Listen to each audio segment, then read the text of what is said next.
गूंगा प्रधानमंत्री, बहरा गृह मंत्री, आज वही प्रधानमंत्री, आज वो मौन नरेंद्र मोदी बन चुका है। नरेंद्र मोदी के खिलाफ जो बोलेगा और नरेंद्र मोदी से जो सवाल करेगा और इनके हलक में हाथ डाल के जो सवाल करने की कोशिश करेगा, मित्रवाद पे जवाब दो। भारतीय जनता पार्टी जो है वो गुनाहगारों को वॉशिंग मशीन में डालती है, क्लीन करके उनको सांसद बना देती है। अंधभक्त ऐसे किलसाते रहेंगे आप। स्मृति ईरानी, अगर आपसे इस देश का महिला मंत्रालय नहीं संभला तो आपको इस्तीफा दे देना चाहिए।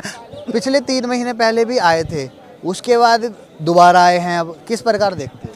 सर एक बात बताइए, 16वीं सरकार, गूंगा प्रधानमंत्री, बहरा गृह मंत्री, है ना, और हाँ अंधा भारतीय जनता पार्टी का कानून। देखिए, मैं देश का कानून पर सवाल नहीं करूंगा, भारतीय जनता पार्टी के कानून की बात करूंगा, क्योंकि भारतीय जनता पार्टी के अंदर महिला सम्मान की बात, एक डींगे हाँकने वाला जो हमारा प्रधानमंत्री है, लाल किले की प्रचार पे खड़ा होकर बोलता है महिला सम्मान की जो बातें करता है। आज कहाँ है महिला सम्मान? बता दो। देश की बिटिया जो देश का गौरव है, जो इस देश को स्वर्ण पदक तक दे दिए, क्या उनके साथ सिर्फ खाली फोटो खिंचा के ट्विटर पे डालने का काम है सिर्फ प्रधानमंत्री का? जब आज उनके ऊपर बात आई, बिटिया धूप में बैठी हुई है ना, ऐसी धूप में गर्मी के माहौल के अंदर बैठी है, एक नहीं दो बार बैठी हुई है, पर कार्रवाई कब होगी कार्रवाई? और हाँ, आश्चर्य की बात है, आप जो नेशनल मीडिया है वो दिखा दिया हमारे देश का जो प्रधानमंत्री 17 घंटे काम करता है, और हाँ कुछ बड़े नेता बोलते थे 26x7 काम करते हैं। मुझे दुख के साथ कहना पड़ रहा है कि कहाँ है वो प्रधानमंत्री, क्या कार्य कर रहा है कि 3 महीने हो गए अब तक बिटियाओं का काम नहीं करवा पा रहा। और हाँ, पूर्व के प्रधानमंत्रियों को तो बहुत खुल के बोलते थे, मनमोहन सिंह, आज कहाँ है वो? मैं आपके दर्शकों के माध्यम से बोलना चाहूंगा, आपके मीडिया के माध्यम से बोलना चाहूंगा कि आज वही प्रधानमंत्री, है ना, आज वही प्रधानमंत्री, आज वो मौन नरेंद्र मोदी बन चुका है। वो नहीं बोलेगा क्योंकि उसे फर्क नहीं पड़ता, क्योंकि वो अपने मित्र के तहत में मित्र को बचाने के लिए राजनीति करता है, मित्र के घर बनने का काम करता है ना। और हाँ, जब देश की बात आएगी तो वो काम नहीं करेगा, देश की बिटियाओं की बात आएगी वो काम नहीं करेगा, वो सुनवाई नहीं करेगा। देखिए, इस सरकार के अंदर युवा त्रस्त है, 4 साल का आपका अग्निवीर बना दिया है ना। इस राज के अंदर, उनके राज के अंदर, आज प्रधानमंत्री के राज के अंदर युवा परेशान, किसान परेशान। एमएसपी का वादा कर रखा है, अब तक पूर्ण नहीं किया। वो किसान फिर लट लेके आएगा इनको, फिर इनके चुंगल टाइट करेगा, जब बोलेंगे गलत कर रहे हैं। आज जब देश की बिटिया बैठी हुई है, कुछ कार्य नहीं हो रहा, 2 महीने से ज़्यादा का समय हो गए, फिर बोलेंगे कि भारतीय जनता पार्टी को बदनाम करने की कोशिश करी जा रही है। अरे कोशिश नहीं करी जा रही, आपका जो सांसद है सेक्सुअल असोल्ट करता है और आप कार्रवाई नहीं करते हो। क्यों नहीं करते हो? किस लिए नहीं करते हो? सवाल और जांच का विषय। और सुनिए, क्या सीबीआई और ईडी जो है वो विपक्ष के नेताओं के लिए है? सीबीआई ईडी जो है विपक्ष के नेताओं के लिए है, इन लोगों के लिए नहीं है, सत्ताधारी पार्टी वालों के लिए नहीं है। क्या बृजभूषण सिंह के लिए नहीं है? क्यों नहीं है सीबीआई और ईडी? सवाल का विषय, जांच का विषय।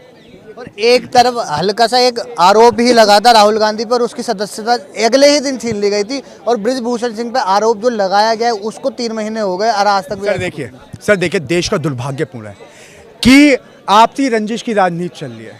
जो इनके खिलाफ बोलेगा उसके ऊपर कार्रवाई हो जाएगी, और जहां हाँ नरेंद्र मोदी के खिलाफ जो बोलेगा और नरेंद्र मोदी से जो सवाल करेगा और इनके हलक में हाथ डाल के जो सवाल करने की कोशिश करेगा, मित्रवाद पे जवाब दो।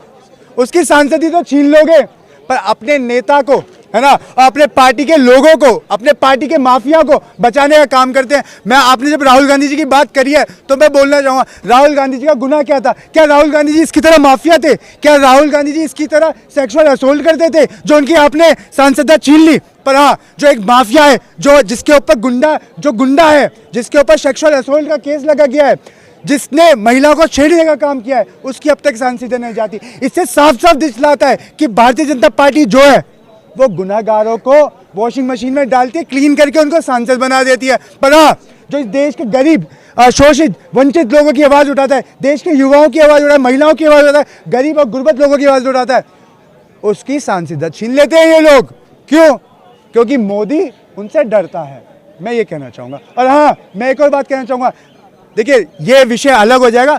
राहुल गांधी, है ना, राहुल गांधी रोया नहीं है ना, राहुल गांधी रोया नहीं है, इसलिए वो उससे डरते हैं। पर हाँ, जो रोता है, जो भीख मांगता है वोटों की, है ना, भक्त उसका लुफ्त उठाते हैं। पर डरिएगा मत, नहीं भक्त, अंध भक्त तो ऐसे किलसाते रहेंगे आपको।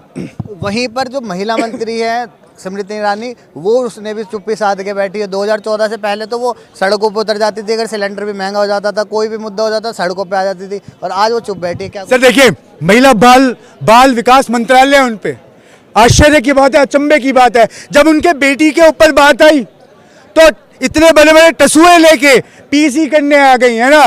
भारतीय जनता पार्टी का बड़े से बड़ा नेता, प्रवक्ता खड़ा हो गया, हाय तौबा, मेरी बेटी रोने लगी। पर आज जब देश की बेटी, जो इस देश को गौरव, सम्मान और हाँ विदेशों के अंदर भारत का झंडा लहराने का काम किया, उस बिटिया जो बैठी है रो रही है ना, उसके लिए कौन बोलेगा? अगर हाँ, मैं बोलना चाहूँगा, स्मृति ईरानी, अगर आपसे इस देश का महिला मंत्रालय नहीं संभल रहा तो आपको इस्तीफा दे देना चाहिए। आपको हक नहीं है कि महिला बाल मंत्री बन के बैठने का, आपको हक है मोदी प्रचार, मोदी की तारीफ करने का मंत्रालय आपको संभाल लेना चाहिए। और हाँ, आपको गुणगान सिर्फ खाली जाके मोदी का करना चाहिए जी। एक तरफ बात करते हैं कि बेटी बचाओ बेटी पढ़ाओ, और देश की जो बेटी है वो यहाँ पर बैठी हुई है, ऐसे क्या लगता है कि बेटी पढ़ाओ, आप नेशनल मीडिया वाले नहीं हो, आप यूट्यूबर्स हो, आप देश की सच्चाई उठाते हो। देश का लोकतंत्र जो है, चौथा स्तंभ जो है, मैं आप लोगों को बता देना चाहता हूँ, उन्होंने बोला था बेटी पढ़ाओ, और नेशनल मीडिया ने करेक्ट किया था, बेटी बचाओ की बात कर रहे हैं,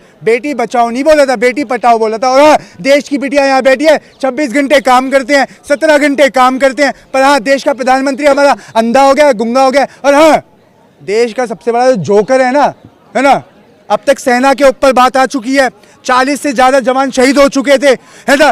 300 किलो से ज़्यादा RDX उसके राज के अंदर, सीमा के अंदर से आ चुका था, कोई सवाल नहीं, कोई CBI जांच नहीं। और हाँ, सतपाल मलिक को अब झूठा बना रहे, उसके राज के अंदर 370 का जब दाव आया था, 370 जब हटा दी थी, उसके नाम पे भीख मांग ली वोटों की। पर आज जब सतपाल मलिक चिल्ला के गला फाड़ के पीसियाँ कर रहे हैं, तो ना नेशनल मीडिया दिखाने की कोशिश करी। और हाँ, देश का सबसे बड़ा तरीपार जोकर वो बोल रहा है कि अब क्यों बोला? अबे भैया, प्रधानमंत्री ने खुद ने बोला चुप हो जाओ। क्या प्रधानमंत्री से अपना प्रधानमंत्री मान के वो बंदा चुप रहा? और आज जब वो बोल रहा है तो क्या कहें? कुछ नहीं कहें। CBI जांच उसकी हो रही है, CBI जांच उस ADG की होनी चाहिए थी जिसके राज के अंदर ये सब चीज़ें हुई। पर हाँ, क्या करें, CBI जांच उसकी होगी, किसकी? सतपाल मलिक की। अब मुझे तो डर है और आशंका है कि इस बिटिया के ऊपर CBI जांच ना हो जाए। और मैं कहना चाहता हूँ, चुनौती देना चाहता हूँ, चाहे गिरफ्तार कर ले, चाहे लट मार लेना, ये देश की पहलवान है, देश की बेटी है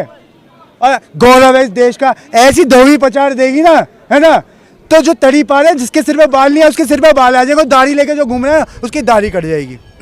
बहुत बहुत शुक्रिया हमसे बात करने के लिए। तो अभी देखा आपने कैसे आक्रोश भरा हुआ है यहाँ पर लोगों के अंदर, पहलवानों के अंदर। अब बात करनी ये होगी, अब देखना ये होगा कि सरकार ने आज जो चुप्पी साधी हुई है, अब वो कब जाके अपनी चुप्पी तोड़ेगी और इनका साथ देगी, इनकी बात सुनेगी। फिलहाल के लिए इतना ही। कैमरा पर्सन विशाल के साथ मैं अभिषेक, दिल्ली।